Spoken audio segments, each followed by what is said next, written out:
Hello everyone, welcome to a form of farming in the Philippines. So this is the AirCon in Charlie's room, and it has stopped working for some reason. It stopped working about 6 weeks ago. I don't know. So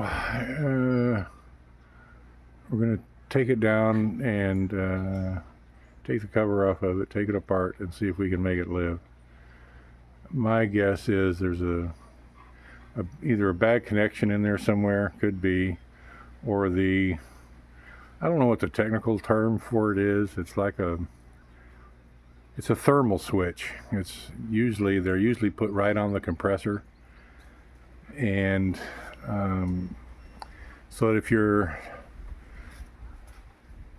because the compressor is a pump, and it's fairly high pressure. It's usually between 180 and 230 psi on the high side. And if the compressor stops, and then, like if the power flickers and the compressor stops, it doesn't have these types of compressors don't have enough power to start again.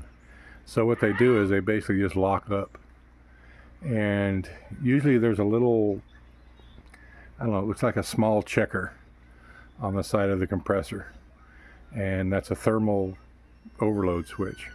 And so the compressor is just sitting there locked because it can't start, and it heats up, and usually after several seconds it gets hot enough to where that thermal switch will activate to keep from burning up the pump, burning up the motor.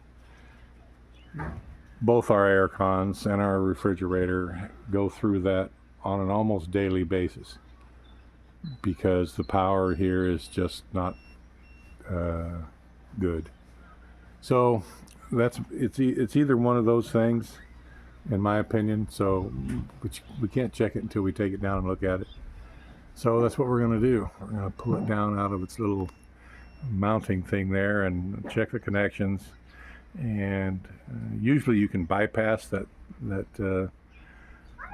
thermal switch, and if I bypass it and the compressor comes on, then we know that's what it is, and it should be fairly easy to get a replacement. Okay, so a little sleuthing here, a little detective work.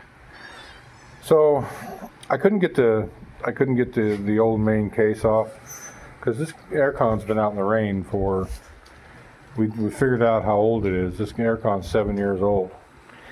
And the screws, I got a couple of them off, but that one's stripped. That one came out.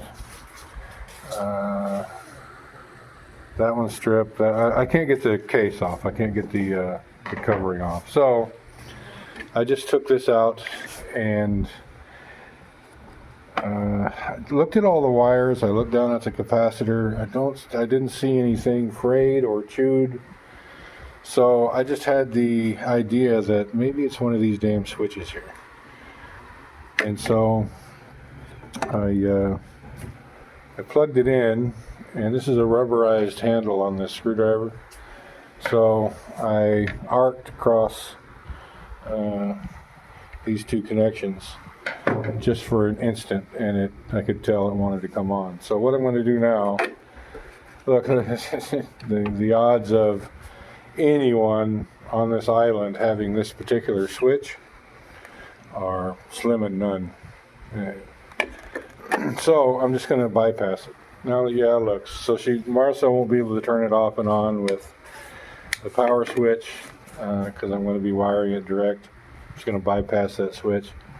So she'll have to plug it in and unplug it every time she wants to use it. Oh well, life is hard. So I'm going to tape these connections together and put it all back together and put it in the wall and call it good. I want to further explain a little bit exactly what I'm doing. I don't think I was real clear on it. So this prong, and I've got it taped up now, this prong plug into the switch. And so the switch makes a ground, basically. It closes the circuit when you flip the switch. The switch is bad, so I'm just closing the circuit. This is just a jump wire, basically. And so I'm just running it down in one connection and into the other connection, and that closes the circuit, and that will start the compressor. So maybe that's a little clearer. Yeah, it's the only problem. All right, we're on solar right now. I'm bird dogging the voltage here. We just got through heating water, and that always drops it down a bit. I'm just curious as to how much power that AirCon will take. Go ahead, love, plug it in.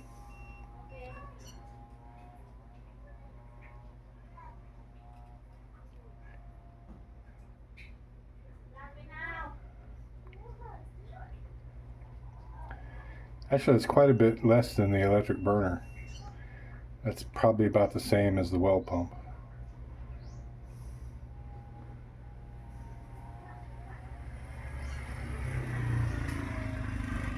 It probably will not maintain because we're at the end of the day. It's almost 4 o'clock. So we're gonna have to switch over to Bahico soon. As long as it stays above 25, I'm happy. Oh, is it nice? So there it is. It's operational. It's blowing out cold air, and we don't have to buy a new one. We got lucky that it was something that I was lucky enough to find that could be fixed without having to even take it fully apart. Just lucked out. That's all that it was, is the on and off switch. So these compressors can last 30 or 40 years. It's everything around them that screws up.